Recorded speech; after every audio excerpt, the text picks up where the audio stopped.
Hi ரோக்லே, எல்லாரும் எப்படி இருக்கீங்க? சாப்பிட்டீங்களா? ஸ்ரீயக்கா வந்து அந்த அஹமதாபாத் பிளேன் கிராஷ் அது எனக்கு டைஜஸ்டே பண்ண முடியல. அது யாரோ தேர்ட் பர்சன் தான் நம்மளுக்கு, ஆனாலும் அது டைஜஸ்டே பண்ண முடியல. ஒரு வாரமாக அதே தான் மைண்டில் ஓடிட்டே இருந்துச்சு. அதனால் சரியாக வீடியோஸே எடுக்கல வரவங்களே. இப்போது கொஞ்ச நேரத்தில் லைவ் போட்டுருவேன். ஒரு 10 நிமிஷத்தில் வந்துடுங்க, லைவ் வாங்க. ஒரு 10:30 வைங்களேன். 10:30க்கு வாங்க, என்னுடைய யூடியூப் சேனல் அங்கே லைவ் போட போகிறேன். உறவுகளே, 2 திங்ஸ் உங்கள்கிட்ட ஷேர் பண்ணோம். ஒரு ஹாப்பி நியூஸ் என்னென்னா, ஒருத்தர் சாரீ பாக்ஸ் ஃபோல்டிங்க்கு வராங்க. 3 நாள் கிளாஸு. பேசிக்காக 3 நாள்லேயே நல்லா பழகிடலாம். சாரியே கட்டதில்லைன்னா கூட பழகிடலாம். இப்போ வர ஸ்டூடெண்ட் வந்து ஒரு நாள் விட்டு ஒரு நாள் வர மாதிரி தான் டைம் எங்களுக்கு அமைஞ்சிருக்கு. அதனால் சனிக்கிழமை அன்னைக்கு முடிச்சிருவேன் கிளாஸு. யாராச்சும் இன்ட்ரெஸ்டடாக இருந்தீங்கன்னா வாங்க, பழகிக்கோங்க. அப்புறம் இன்னொரு விஷயம் என்ன அப்படின்னா, நான் வந்து பர்மிங் பண்ணல, அது வீடியோ போட்டேனான்னு தெரியல வரவங்களே. முடியை வந்து கேர்ள் பண்ணுற ப்ரொசீஜர் தான் பர்மிங் அப்படின்னு பேர். தெரியுதா வரவங்களே? நான் வந்து அந்த ப்ரொசீஜரை ஃபுல்லாக கம்ப்ளீட் பண்ணல.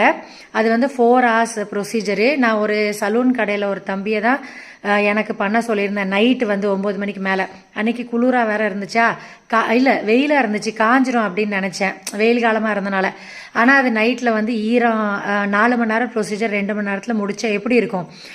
சரி, இன்னொரு நாள் ட்ரை பண்ணிக்கலாம் அப்படின்ட்டு வேஸ்ட்டு அப்படின்னு விட்டுட்டேன்.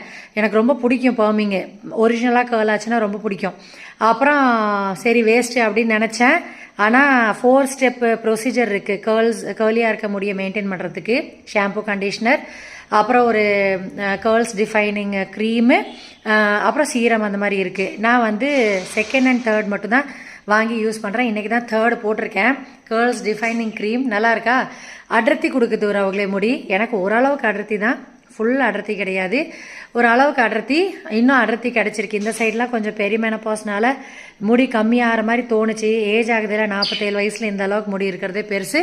இங்கே இப்போ எனக்கு அடர்த்தி ஆகிருக்கு வரவங்களே. இன்னும் சரியாக முடி காயல, ஆனால் எனக்கு ரொம்ப ரொம்ப பிடிச்சிருக்கு. வந்து பண்ணிக்கோங்க கிளைண்ட்ஸ். பர்மிங்க்கு நான் வந்து பேசிக் க்ரீம் தான் யூஸ் பண்ணேன். இன்னும் பெட்டரான க்ரீம் வாங்கி வச்சுருக்கேன், அந்த பர்மிங் சொல்யூஷன். வந்து பண்ணிக்கோங்க. Bye all, love you all. லைவில் வந்துருங்க.